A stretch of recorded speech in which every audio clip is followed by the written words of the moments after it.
You are listening to Alex Nanlohi Podcast, to know the Lord and to make Him known. Mari satukan hati berdoa sebelum membaca merenungkan firman Tuhan. Kami datang dalam ucapan syukur kepadamu ya Tuhan hari ini karena Engkau sungguh baik dan Engkau menyatakan kebaikan-Mu di dalam kehidupan kami. Kami telah memuji-muji nama-Mu. Kami telah menaikkan doa kami kepadamu. Dan tiba waktunya bagi kami untuk membuka firman-Mu ya Tuhan. Kami mohon, biarlah waktu kami membuka firman-Mu, bukalah juga hati kami. Jadikanlah hati kami seperti tanah yang baik, supaya ketika benih firman Tuhan ditaburkan, itu boleh sungguh-sungguh berakar, bertumbuh, dan juga berbuah nyata di dalam kehidupan kami. Berkati baik hamba-Mu yang menyampaikan, semua kami yang mendengar. Tuhan tolonglah agar kami bukan hanya menjadi pendengar firman yang setia, tapi mampukan kami dengan kekuatan, kuasa dari Roh-Mu yang kudus. Kami dimampukan menjadi pelaku firman-Mu di dalam kehidupan kami, di dalam keseharian kami. Bersabdalah ya Tuhan, kami umat-Mu sedia mendengarnya. Di dalam satu nama yang kudus dan berkuasa, nama Tuhan kami Yesus Kristus, Sang Firman yang hidup, kami menyerahkan pemberitaan firman-Mu. Amin. Jemaat yang dikasihi Tuhan, sore hari ini kita akan membaca bersama di dalam Injil Matius pasal yang ke-11.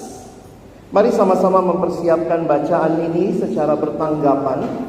Matius pasal yang ke-11, ayat yang kedua sampai dengan ayatnya yang ke-11.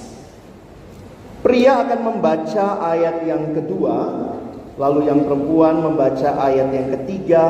Kita bergantian sampai ayat yang ke-11. Mari yang pria akan mulai membaca 1, 2, ya.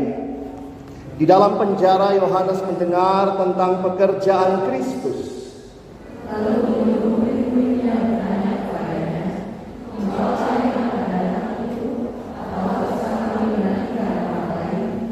Yesus menjawab mereka, "Pergilah dan katakanlah kepada Yohanes apa yang kamu dengar dan kamu lihat.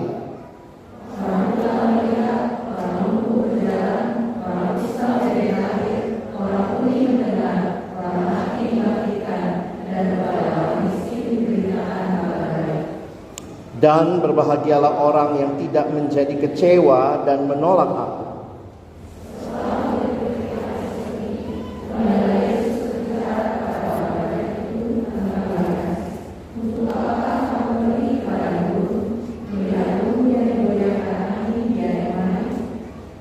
Atau untuk apakah kamu pergi melihat orang yang berpakaian halus?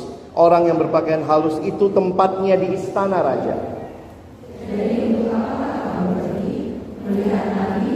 Benar, dan aku berkata kepadamu, bahkan lebih daripada nabi. Karena tentang dia ada tertulis, "Lihatlah, aku menyuruh utusanku mendahului engkau, ia akan mempersiapkan jalanmu di hadapanku." Aku berkata kepadamu, sesungguhnya mereka yang dilahirkan oleh perempuan tidak pernah ambil seorang yang lebih besar daripada Yohanes Pembaptis, namun yang terkecil dalam kerajaan surga lebih besar daripadanya.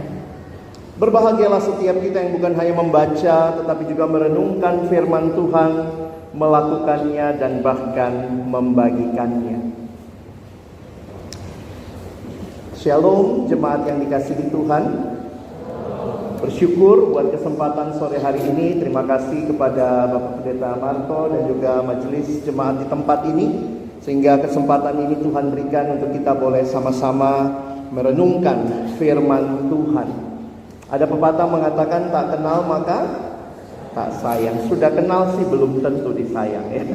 Saya Alex Nanlohi dan saat ini saya melayani seperti yang tadi disampaikan Pak Marto di dalam pelayanan siswa mahasiswa Kristen di Jakarta bersama dengan Lembaga Pelayanan Perkantas. Dan kesempatan ini juga saya bersyukur melihat banyak orang muda di tempat ini yang boleh datang dan mencari Tuhan. Kiranya ini bukan hanya rutinitas mingguan, tetapi benar-benar hati yang rindu mencari Tuhan, mendengar firman-Nya, taat akan firman-Nya, dan juga bahkan jadi berkat bagi sesama. Saudara yang dikasihi Tuhan, hari ini pembacaan kita dalam Injil Matius pasal yang ke-11 ayat 2 sampai ayat yang ke-11 ada dalam tema yang diberikan menyambut tanpa keraguan. Beberapa slide awal saya ini adalah ayat yang kita baca tadi. Boleh di next dulu sehingga kita langsung masuk kepada bagian selanjutnya. Next lagi, ini semua sudah kita baca sampai ayat 11 tadi. Saya ingin mengajak kita melihat 3 hal pada hari ini. Yang pertama, kita akan melihat pertanyaan Yohanes. Itulah yang menjadi satu bagian penting di dalam kita melihat perikop ini. Saudara, mari perhatikan pertanyaan Yohanes dalam slide berikutnya. Di dalam ayat yang kedua dituliskan, di dalam penjara Yohanes mendengar tentang pekerjaan Kristus, lalu menyuruh murid-muridnya bertanya kepadanya. Saudara, perhatikan pertanyaannya. Engkaukah yang akan datang itu?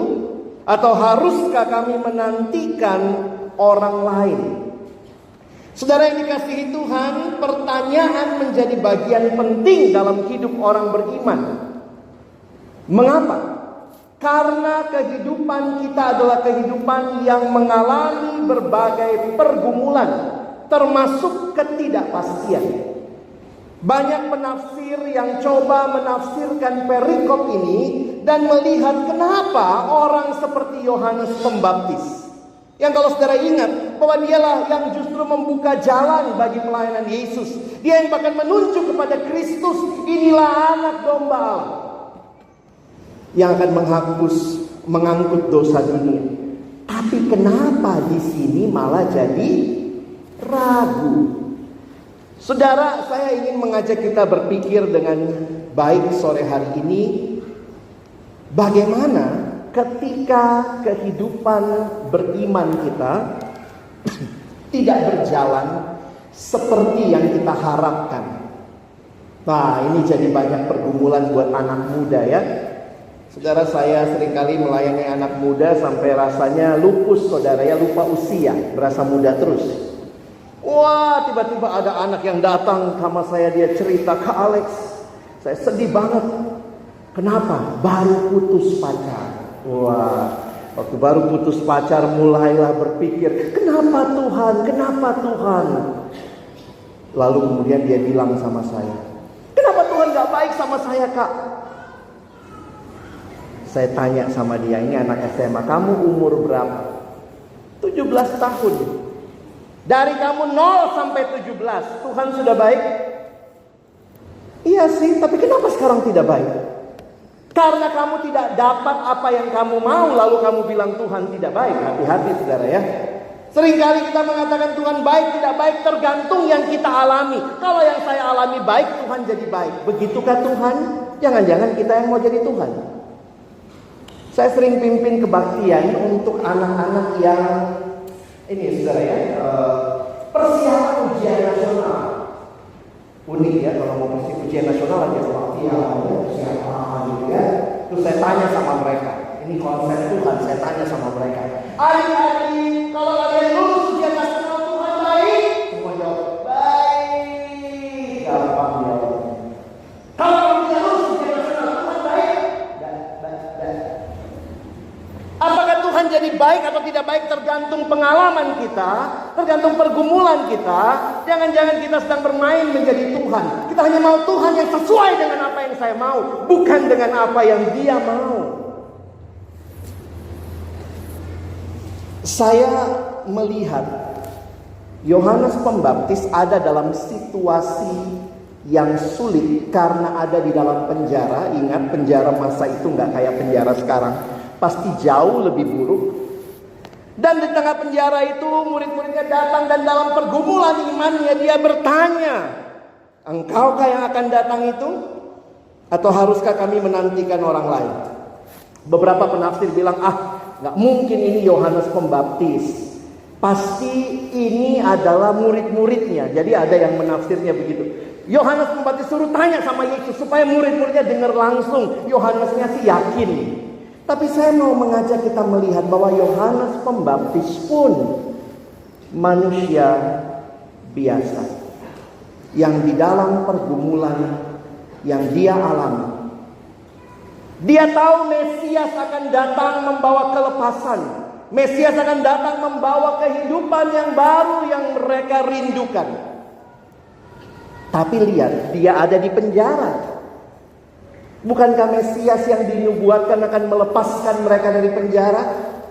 Membebaskan para tawanan. Tapi apa yang dia alami? Akhirnya dia bertanya. Jadi saudara, kadang-kadang kita melihat, wah ini gak mungkin ini ya. Dia kayaknya gak mungkin meragukan Tuhan. Tapi di dalam bagian ini saya ingin mengajak kita melihat Yohanes Pembaptis sebagai seorang yang bergumul dengan imannya. Banyak anak muda masa ini bergumul dengan imannya. Sayangnya gereja bilang apa? Nggak boleh tanya. Diem. Percaya saja. Saudara, saya bukan berkata bahwa kita tidak boleh maksudnya percaya saja itu bukan berarti tidak mengalami proses. Dan saya bersyukur melihat di dalam Alkitab Tuhan menjawab pergumulan Yohanes. Bisa aja kan Tuhan bilang apa? Bilang sama Yohanes, percaya saja, jangan tanya-tanya. Case closed, selesai. Tapi saudara lihat ya, di sini justru Tuhan menjawab keraguan Yohanes. Saudara yang dikasihi Tuhan, sebuah kutipan dari seorang tokoh Kristen bernama J.C. Ryle.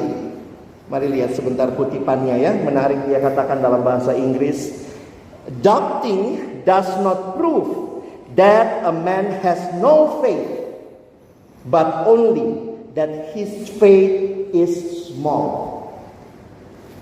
Keraguan itu bukan berarti orang itu pasti tidak beriman. Ingat ya, kalau kita punya teman yang masih bertanya, kenapa Tuhan begini, kenapa Tuhan begitu, saya pikir kita harus menghargai. Bukan berarti dia tidak beriman, tetapi imannya kecil, kata Bapak J.C. Ryle.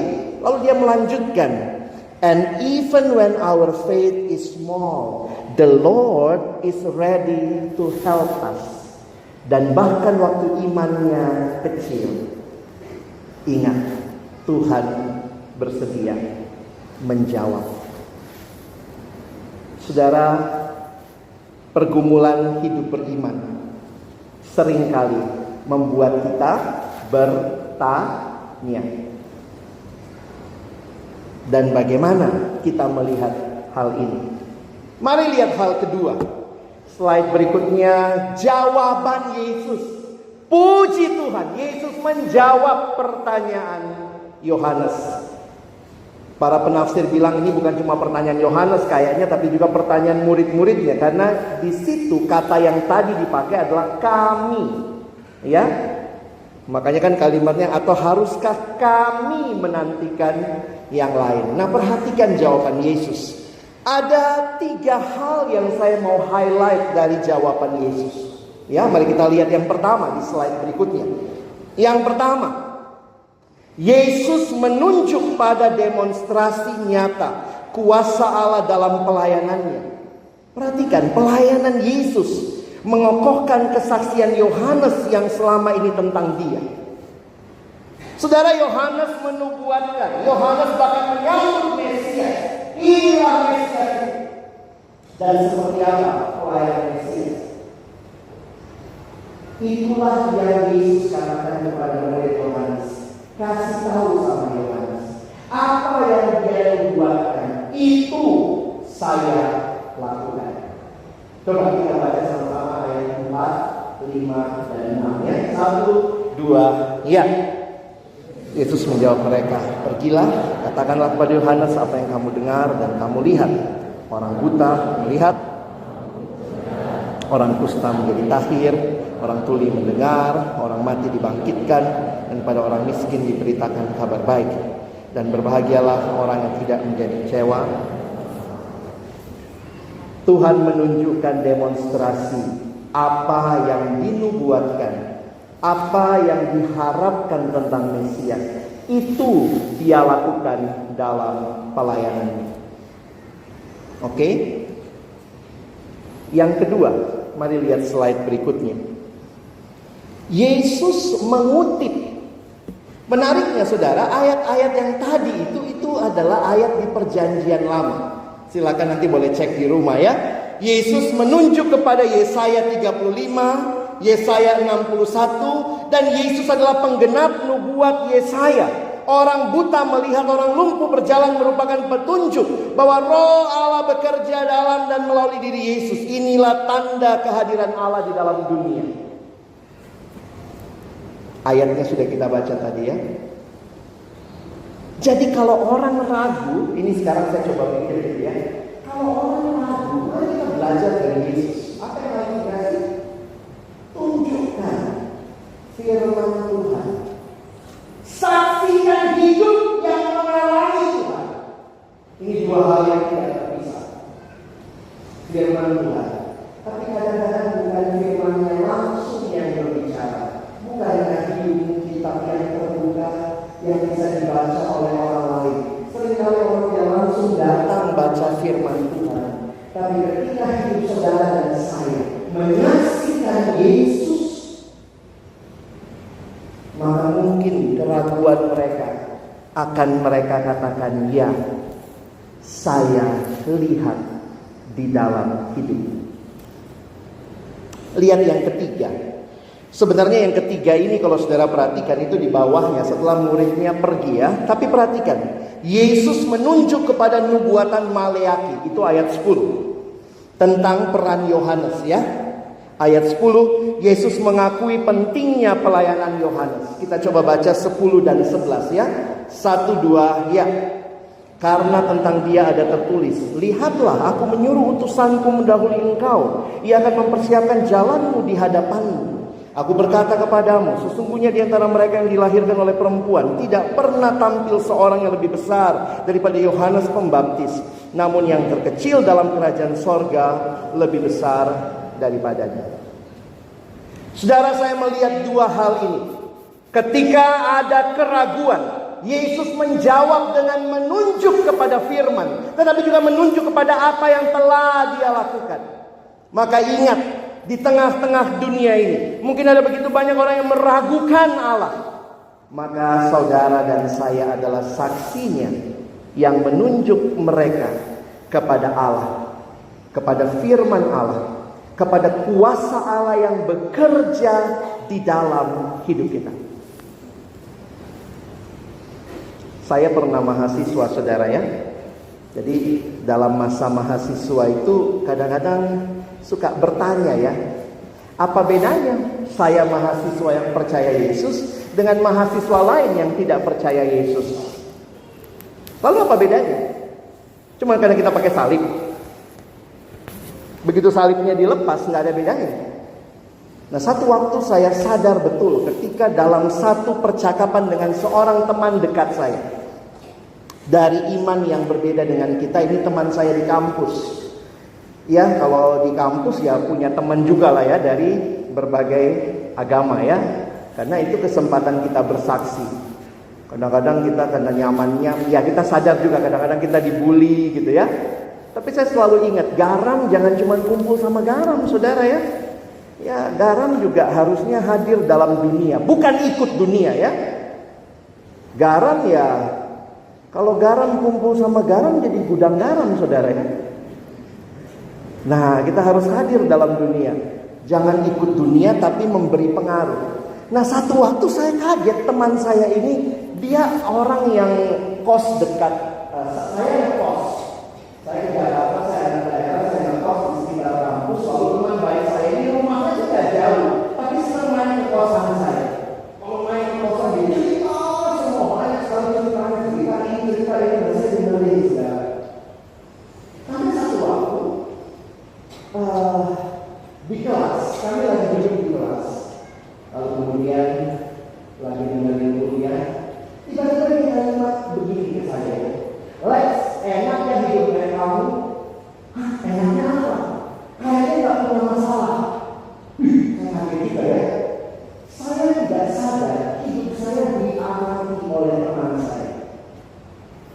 Dalam hati saya bilang ya, lu gak tahu aja masalah gue. Karena setiap kali kamu ngekoskan, dia yang cerita. Saya diam gitu ya. Saya gak sempat cerita ya. Tapi disitulah saya sadar, Tuhan pada saat saya pikir saya sedang hidup biasa saja, ada mata-mata yang sedang melihat hidup saudara dan saya. Dan disitulah pertanyaannya, hidup siapa yang sedang engkau dan saya saksikan? Waktu orang melihat hidup saya, orang melihat hidup saudara, siapa yang mereka lihat? Apakah mereka melihat Allah yang hidup di dalam diri kita? Yesus mengingatkan, menjawab keraguan, saksikan firman, tetapi juga sertai dengan kesaksian hidup yang mengalami iman itu. Nah, ini jadi menarik untuk saudara dan saya pikirkan bagi hidup kita ya. Dan terakhir, yang ketiga, ternyata Yesus tidak jelek-jelekin Yohanes Pembaptis ya. Biasanya kan kadang kalau muridnya datang, bilang sama Yohanes gitu ya. Jawab sama Yohanes begini-begini. Habis pulang kan bisa jadi Yesus ngomong lain ya. Nah, di situ saya lihat justru tidak. Pernah nggak punya teman yang depan beda, belakang beda? Di depan kita manis gitu ya. Kadang-kadang pengen gitu ya, kita sambil rekam HP kita, pura-pura tinggal di situ ya. Nanti kita pulang balik lagi 15 menit, kita dengar rekamannya. Alah, dia tadi ternyata habis pergi omongin saya ya. Ternyata setelah murid-murid Yohanes pergi, Yesus tidak bilang, sedih amat jadi Yohanes ya. Aduh, awalnya bagus sekarang peragu. Tetapi Yesus memberitahu kepada murid-muridnya. Dan di sini saya belajar satu hal. Seorang penafsir bernama Craig Keener, dia mengatakan kesempatan itu Yesus seperti memberitahukan kepada muridnya, keraguan Yohanes mungkin juga jadi keraguanmu. Karena itu jangan merasa diri terlalu tinggi, jangan sombong. Yesus menjawabnya apa? Kita lihat ya. Nah, biar mudah, saya pakai versi Alkitab mudah dibaca. Boleh lihat slide berikutnya. Saudara bisa lihat sebelah kanan, itu tulisannya AMD. Bukan ABRI masuk desa ya. Itu AMD adalah Alkitab mudah dibaca. Itu salah satu versi yang bisa teman-teman pakai saat ini untuk mengerti beberapa bagian. Ternyata kesaksian Yesus tentang Yohanes menunjukkan bahwa Yohanes memang punya peran spesial yang dalam anugerah Tuhan pakai Yohanes. Ya, kita baca sebelah kanannya ya. Yuk sama-sama ayat 7. 1, 2 ya. Sesudah murid-murid Yohanes pergi, Yesus berbicara pada orang banyak tentang Yohanes. Dia berkata, sebelum orang-orang mulai mengikut aku, kenapa kalian pergi ke padang gurun untuk dengan Yohanes? Apakah ajarannya tidak berarti? Seperti hanya mendengar bunyi buluh yang ditiup angin? Tentu tidak. Yesus gak bilang, wah Yohanes gak beres nih ya. Tapi ditunjukkan bagaimana Yohanes juga tetap adalah seorang yang baik. Next, ayat 8. Yuk kita baca lagi. 1, 2 ya. Sesungguhnya kalian mencari apa pada waktu itu? Apakah kalian mau melihat seorang yang berpakaian sangat indah? Pasti tidak. Karena orang-orang yang memakai pakaian seperti itu bukan di padang gurun, tetapi di istana raja. Masih ingat Yohanes berpakaian bulu unta itu ya? Dia ada di padang gurun. Jadi Yesus nggak bilang begini, udah lupakan Yohanes. Yesus mau mengatakan, kalian yang dulu sebelum ke saya yang Yohanes. Apa? Memang dia yang Tuhan utus. Tuhan nggak bilang Yohanes nggak ada gunanya, nggak ada artinya. Kegagalan sekali bukan berarti orang itu tidak pernah ada baik. Ya, Yesus tetap menunjukkan Yohanes dipakai. Kita lihat 2 ayat terakhir. Ya, ayat 9 dan 10. Mari kita baca. 1, 2, ya. Jadi kalian cari apa? Seorang nabi? Ya, aku katakan kepada kalian bahwa Yohanes melebihi seorang nabi. Sebab kitab suci mengatakan tentang Yohanes, dengarlah, aku akan menyuruh utusanku mendahului engkau, dia akan mempersiapkan jalan bagimu. Yesus tetap meneguhkan Yohanes. Makanya saya senang dengan tafsiran dari Bapak Craig Kinner yang mengatakan, dengan mengatakan kalimat ini, Yesus seperti mau mengingatkan setiap kita ada waktunya mungkin dalam perjalanan iman kita mengalami keraguan. Tapi ingat, Tuhan tetap mengasihi kita. Tuhan tetap beri kesempatan kita kembali. Saudara, penutup ayat 11 kita lihat, saya tuliskan begini di sebelah kiri ya. Posisi Yohanes Pembaptis adalah unik seperti titik temu PL dan PB. Makanya apa sih maksud ayat 11 kalau saudara baca di kanannya? Masa dibilang besar tapi kecil, kecil tapi besar. Kira-kira mengertinya begini. Yohanes Pembaptis itu persis di tengah. Sananya PL, sininya PB. Di PL dia paling besar karena dia paling akhir. Tetapi kalau lihat di PB, dia paling kecil. Karena kita kan udah jelas. Saudara sudah tahu Yesus Mesias sekarang? Sudah? Sudah ya? Yohanes belum. Makanya di dalam perjanjian baru Yohanes itu paling kecil. Karena dia belum melihat. Kita sudah melihat. Makanya tema kita sore hari ini menyambut tanpa keraguan. Karena Tuhan sudah tunjukkan dia Mesias yang datang jadi manusia. Allah yang datang jadi manusia membawa keselamatan bagi kita. Saudara yang dikasihi Tuhan, di dalam sejarah kita melihat ya di perjanjian baru. Next slide, saudara, ingat kisah ini. Thomas, ya, murid yang ragu. Bayangkan kalau punya, saya sedang bayangkan Yesus itu kalau kelompoknya itu kan 12 orang ya. Kayak apa kira-kira suasana waktu mereka diskusi ya. Yang satu ragu terus. Tiap kali nanya, beneran, masa begitu? Kita suka kesel ada orang kayak gitu di kelompok kita ya. Ada lagi seperti Petrus, ngomong. Ada Petrus itu ngomong dulu baru mikir. Kita kadang-kadang begitu ya, suka kesel ya. Ada orang yang cepat mikir, cepat ngomong. Ada yang lambat mikir, cepat ngomong. Ada yang cepat mikir, lambat ngomong. Ada yang gak mikir ngomong. Nah, itu lebih parah. Saudara yang mana? Nah, dalam kelompok kecilnya Tuhan Yesus gitu ya. Saya lagi bayangkan kalau mereka lagi kelompok kecil, yang satu begini, yang satu begitu. Wow. Tapi saudara, waktu lihat gambar tadi ya, Yesus peduli dengan keraguan muridnya. Yesus bilang, sini, cucukkan tanganmu. Tuhan gak bilang, percaya saja. Murid-murid yang dulu belum punya banyak bukti. Beda sama saudara dan saya. Kita sudah lihat banyak sekali bukti. Bahkan hidup kita membuktikan bahwa Dia Tuhan yang hidup. Hari ini kita masuk minggu Advent yang ke-3. Gereja, kalender gereja tidak dimulai bulan Januari. Saudara tahu itu ya? Kalender gereja dimulai dengan minggu Advent pertama. Jadi kalender gereja berarti mulai minggu Advent pertama. Dan minggu Advent ada di dalam gereja dengan 2 tujuan. Pertama, melihat ke belakang. Yesus yang datang 2000 tahun yang lalu. Tetapi yang kedua, melihat ke depan.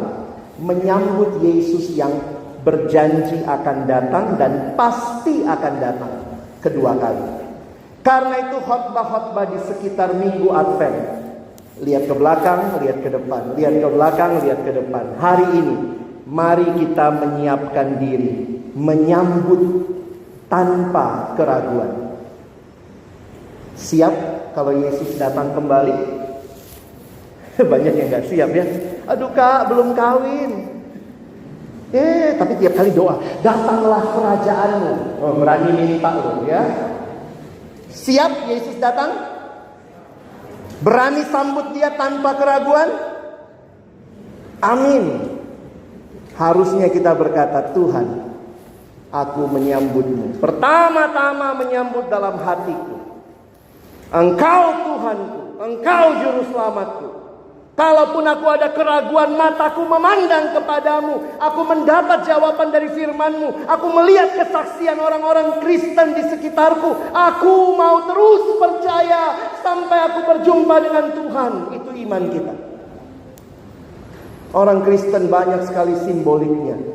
Berdiri, pengakuan iman rasuli. Kita jangan kebangkitan orang mati dan hidup yang kekal. Kita percaya, kita bilang aku percaya. Kita berdoa, datanglah Tuhan. Maka pertanyaannya, kita sedang menyambutnya? Kita sedang menyambut dengan keraguan kan? Kalau kita masih menikmati dosa, mungkin kita akan ketakutan. Karena kita menyambut dia dalam keberdosaan. Tapi mari fokus kepada Tuhan. Kalau engkau punya pertanyaan, tanyakan kepada Tuhan. Tanya kepada orang-orang Kristen di sekitarmu. Cari hamba-hamba Tuhan. Bertanyalah.